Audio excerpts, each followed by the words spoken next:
Visakha steel ప్లాంట్లో 44 విభాగాలను ప్రైవేటీకరణ చేయడాన్ని నిరసిస్తూ సిపిఎం ఉద్యమ కార్యాచరణ ప్రకటించింది. దీని మీద మనతో మరిన్ని విషయాలు మాట్లాడడానికి సిపిఎం జిల్లా కార్యదర్శి జగ్గినాయుడు ఉన్నారు. సార్, ఇటువంటి ఉద్యమ కార్యాచరణ మీరు చేపట్టబోతున్నారు? రానున్న రోజుల్లో స్టీల్ ప్లాంట్ ప్రైవేటీకరణకు వ్యతిరేకంగా మీ పోరాటం ఏ విధంగా ఉండబోతుంది? వైజాగ్ స్టీల్ ప్లాంట్ని కీలక విభాగాల్ని 46 ముక్కలుగా చేసి యూఐ పేరు మీద కేంద్ర మోడీ ప్రభుత్వం ప్రైవేట్ కట్టబెట్టేదాని కోసం పూనుకుంది. దీని తర్వాత సెకండ్ స్టెప్లో అదానీ మిట్టల్ వంటి కార్పొరేట్ చేతుల్లో ఈ స్టీల్ ప్లాంట్ పెట్టాలని చెప్పి కుట్ర చేస్తూ ఉంది. ఈ కుట్రలను ఆపమని చెప్పని ఇటీవల విశాఖపట్నం వచ్చినటువంటి ముఖ్యమంత్రి చంద్రబాబు గారికి, పవన్ కళ్యాణ్ గారికి, మంత్రి నారా లోకేష్ గారికి విశాఖపట్నం ప్రజానీకం, విశాఖపట్నం స్టీల్ ప్లాంట్ కార్మికులు కోరారు. వారేం దీని మీద ఎటువంటి చర్య లేకుండానే వారు ఇక్కడి నుంచి వెళ్ళిపోయారు. పైగా గాజువాక ఎమ్మెల్యే పల్లా శ్రీనివాసరావు గారి ద్వారా అసత్య ప్రకటనలు చేస్తూ ఉన్నారు. మేము యూఐ ఖర్చు తగ్గించుకోవడం కోసమే పెట్టామని చెప్పని చెప్తూ ఉన్నారు. ఇది ఎలాగుందంటే తాటి చెట్టుకు ఎందుకు ఎక్కారని చెప్పినంటే దూడ గడ్డి కోసం చెప్పని వెనక అన్నాడు. అలా సామెతలాగా ఉంది. యూఐ పేరు మీద ఖర్చు తగ్గిస్తామని చెప్పి అంటున్నారు. వాస్తవంగా స్టీల్ ప్లాంటు మొత్తం ఈ ఖర్చుల్లో పర్మనెంట్ ఎంప్లాయీస్, ఆఫీసర్లు, కాంట్రాక్ట్ వర్కర్స్ తాలూకా జీతాల కోసం ఖర్చు చేస్తుంది కేవలం 8% మాత్రమే. 58% రా మెటీరియల్ కోసం ఖర్చు చేస్తున్నారు. ఎందుకంత ఖర్చు అవుతుందంటే స్టీల్ ప్లాంట్ సొంతగా లేకపోవడం వల్ల. స్టీల్ ప్లాంట్ సొంతగా సాధిస్తే రా మెటీరియల్ ఖర్చు తగ్గుతుంది. అప్పుడు స్టీల్ ప్లాంట్ లాభాలు పడుతుంది. అలా కాబట్టి ఎంప్లాయీస్ని తీసేసి కాంట్రాక్ట్ వర్కర్స్ తీసేస్తే ఉత్పత్తి ఎవరు చేస్తాడండి? చంద్రబాబు గారు చేస్తారా? పవన్ కళ్యాణ్ గారు చేస్తారా? భరత్ గారు చేస్తారా? లేకపోతే పల్లా శ్రీనివాసరావు చేస్తారా? కానీ మీరు చెప్తున్న దానికి చేస్తున్నారు పూర్తి విరుద్ధంగా ఉందండి. ఇది మొదటి విషయం. రెండవది, మీకు ఏమైనా చిస్సుది ఉండేలాగా ఉంటే సొంత కొలు సాధించండి. వైజాగ్ స్టీల్ ప్లాంట్ కోసం మీరు మాట్లాడలేదు. ప్రైవేటు ఆర్సెలర్మిట్టల్ స్టీల్ ప్లాంట్ కోసం సొంత కొల కోసం మాట్లాడుతున్నారు. కేంద్ర మంది కలుస్తున్నారు. ఇది వంచడం తప్ప ఇంకేముందండి ఇందులోను? రెండో విషయం చెప్తుంది, కార్మికులు ఎక్కువ మంది అయిపోయారని చెప్పని. అందుకే పర్మనెంట్ ఎంప్లాయీస్ వీరాస్ పేరు 1000 మంది తొలగిస్తున్నారు. రిటైర్మెంట్ ద్వారా కొంతమంది కార్మికులు ఖాళీ అవుతున్నారు.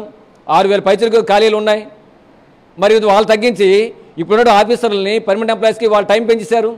ఆఫీసర్లు 12 గంటలు, పర్మనెంట్ 10 గంటలు చేసేందుకు సిద్ధపడ్డారు. మీరు మనుషులు తక్కువ మంది అయిపోతే తీసిస్తే ఉన్న వాళ్ళ పని భారం ఎందుకు పెంచాలి? గంటలు ఎందుకు పెంచాలి? వాళ్ళకి 10 గంటలు ఎందుకు పెంచాలి? ఇదొక దుర్మార్గం. 5000 మంది కాంట్రాక్ట్ కార్మికులు తీసేశారు, ఎక్కువ మంది అయిపోయారని చెప్పని. మరి వీళ్ళు తీసేసి వీళ్ళ ప్లేస్లోను బీహార్ నుంచి, యూపీ నుంచి, జార్ఖండ్ నుంచి, ఒడిశా నుంచి కొత్త జాయిన్ చేస్తున్నారు మీరు.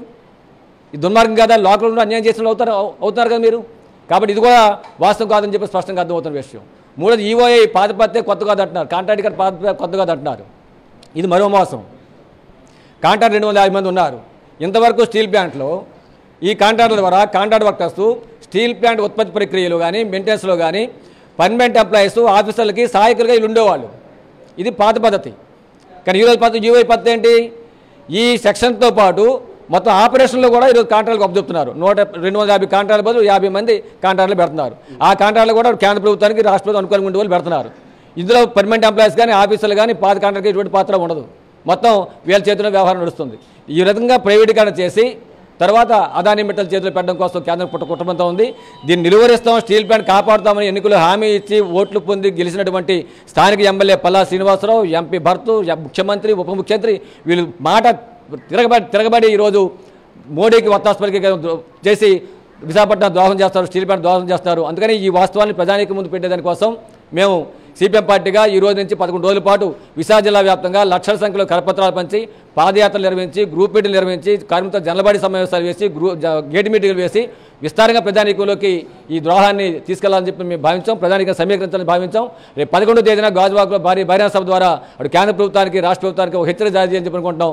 ఈ క్యాంపెయిన్లోనూ సభలోనూ విశాఖపట్నం ప్రజానీకం, కార్మికులు పెద్ద ఎత్తున పాల్గొని జయప్రదం చేయాల్సిందిగా మీ ద్వారా విజ్ఞప్తి చేస్తున్నాం. సార్, స్టీల్ ప్లాంట్ ప్రైవేటీకరణ జరగట్లేదు, దీని మీద కొన్ని రాజకీయ పార్టీలు అసత్య ప్రచారం చేస్తున్నాయని చెప్పి కూటమి నాయకులు మాట్లాడుతున్నారు. ఇందులో ఎంతవరకు వస్తుంది అనుకుంటున్నాను?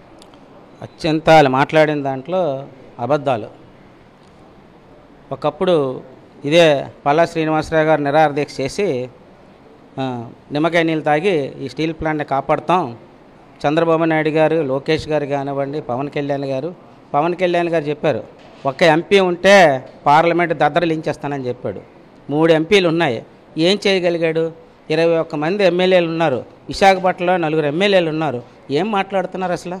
వాళ్ళ ప్రయోజనాల కోసం, వాళ్ళ డబ్బుల కోసం, వాళ్ళ భూముల కోసం మాట్లాడుతున్నారు. కానీ స్టీల్ ప్లాంటు 1,00,000 మందికి ఉపాధి కల్పిస్తుంది. విశాఖపట్నం డెవలప్మెంట్ అయిందైనా, గాజువాక డెవలప్మెంట్ అయిందైనా స్టీల్ ప్లాంట్ ఉండడం వల్ల అయింది. ఈరోజు అదే స్టీల్ ప్లాంట్ ముక్కలు చేసేసి అమ్మేసి ఓ పక్కనండి అమ్మలేదని చెప్తున్నారు. ఎవరు బయటికి లోనికి వెళ్ళి చూస్తారు? అసలు ఎవరు చూడరు. అది ఏదో ఇక్కడ పేపర్ స్టేట్మెంట్ ఇస్తే చాలు, అదే అందరికీ తెలుస్తుందని చెప్తున్నాడు. అతనికి ఏమైనా చిత్తశుద్ధి ఉంటే భర్త 5 లక్షల మెజార్టీతో గెలిచాడు, అతను 95,000 మెజార్టీతో గెలిచాడు. ఎందుకు గెలిచారు? ప్రజల్ని నమ్మించారు. ఇక మేము స్టీల్ ప్లాంట్ని కాపాడుతాం, మాది బాధ్యత, మీరు మా కోట్లు వేయండి, మమ్మల్ని నమ్మండి అంటే ప్రజలందరూ నమ్మారు. ఆ నమ్మినందుకు ఈరోజు గొంతు కోసి పిసికేసి పడేస్తున్నారు. కార్మికులు కానీ, కాంట్రాక్ట్ కార్మికులు అందరినీ కబడ్దాలనేది హెచ్చరిక చేస్తూ సిపిఎం పార్టీ ఈరోజు ఏరియాలో ప్రచారం కరపత్రాలు వేసి చెప్తాం, ఖచ్చితంగా మీ సంగతి తెలుస్తాం అనేసి హెచ్చరిక చేయదలుచుకున్నాం. మరి ఎన్నికలకు ముందు ఒక మాట, ఎన్నికల తర్వాత మరో మాట మాట్లాడుతున్న కూటమి నేతల వైఖరిని ఏ విధంగా చూడవచ్చు అంటారు? ఇది ఎలా ఉందంటే, ఏరు దాటే వరకు కూడా ఓడమల్లన్న, ఏరు దాటిన తర్వాత బోడి మల్లన్న అన్న పద్ధతిలో ఈరోజు పాలకులు బీజేపీ, అక్కడ కేంద్రంలో ఉన్న బీజేపీ కానీ, రాష్ట్రంలో ఉన్న తెలుగుదేశం కానీ, జనసేన కానీ వ్యవహారం ఉంది అని చెప్పేసి అనేది సిపిఎం పార్టీగా చెప్తా ఉన్నాం. ఇప్పటికే చాప కింద నీరులాగా ప్రైవేటీకరణ విధానాలని స్పీడ్గా అమలు చేస్తున్నారు.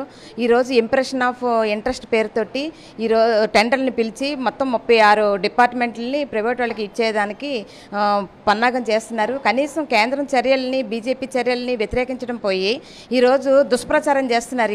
కావాలనే కొన్ని పార్టీలు ఈ రకంగా చేస్తున్నారని చెప్పేసి అని. అంటే మీరు ఆర్సీఎల్ మిట్టల్ మీద ఉన్న అభిమానం ఈరోజు విశాఖ స్టీల్ ప్లాంట్ మీద లేదు అని చెప్పేసి స్పష్టంగా అర్థమవుతుంది. ఈ స్టీల్ ప్లాంట్ని విశాఖ ప్రజలు కానీ, విశాఖ కార్మికులు కానీ ఊరికనే వదులుకోరు. ఈరోజు ఇది త్యాగాలతో ఏర్పాటు చేసిన స్టీల్ ప్లాంటు, 32 మంది బలిదానంతో ఏర్పాటు చేసిన స్టీల్ ప్లాంటు ఈరోజు భారతదేశంలోనే అన్ని పరిశ్రమల కంటే కూడా, అన్ని స్టీల్ ప్లాంట్ల కంటే కూడా నాణ్యమైన ఉక్కును తయారు చేసి ఎగుమతికి కూడా, విదేశాలకు కూడా ఎగుమతి చేసే దాంట్లో విశాఖ స్టీల్ ప్లాంట్ ముందుపీటన ఉంది. అలాంటి స్టీల్ ప్లాంట్ని కాపాడుకుంటాం. ఖచ్చితంగా దీన్ని కాపాడుకునే వరకు కూడా సిపిఎం పార్టీ చివరి వరకు కూడా పోరాటం చేస్తుందని చెప్పేసి రేపు 11వ తేదీన పెద్ద బహిరంగ సభ జరుగుతుంది. ఈ బహిరంగ సభకి CPM party all India general secretary MA baby గారు కూడా హాజరవుతున్నారు. ఈ బహిరంగ సభలో అత్యధిక మంది ప్రజలు, కార్మికులు పాల్గొని విశాఖపట్నం స్టీల్ ప్లాంట్ కాపాడుకునేదానికి అందరూ సిద్ధం కావాలని చెప్పేసి పిలుపునిస్తున్నాం.